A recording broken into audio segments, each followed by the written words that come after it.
Champions লিগের ইতিহাসে Brazilian খেলোয়াড়দের মধ্যে সর্বোচ্চ গোল স্কোরার বর্তমান ভিনিসিয়াস জুনিয়র। তিনি বর্তমানে এই র্যাঙ্কিং এর 1 নম্বরে রয়েছেন 31 গোল নিয়ে, এবং তার পরপরই রয়েছে রিকার্ডো কাকা। তিনি চ্যাম্পিয়ন্স লিগের সর্বমোট 30টি গোল করছেন, এবং ভিনিসিয়াস জুনিয়র লাস্ট বেনফিকার সাথে 1টি গোল করার মাধ্যমে চ্যাম্পিয়ন্স লিগের সর্বোচ্চ গোলদাতা হয়েছেন ব্রাজিলিয়ান খেলোয়াড়দের মধ্যে।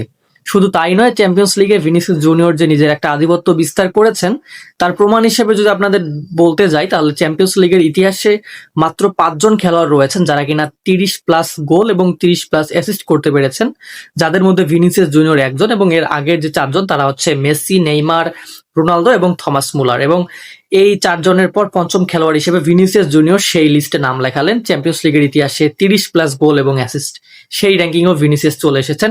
সো ভিনিসিয়াস জুনিয়র যে অলরেডি একজন চ্যাম্পিয়ন্স লিগ লেজেন্ড হয়ে গেছেন, এটা অস্বীকার করার কোনো সুযোগ নেই, এবং ব্রাজিলিয়ানদের মধ্যেও চ্যাম্পিয়ন্স লিগের সব থেকে ভালো পারফর্মার ভিনিসিয়াস জুনিয়র, এটা অলরেডি প্রুভেন।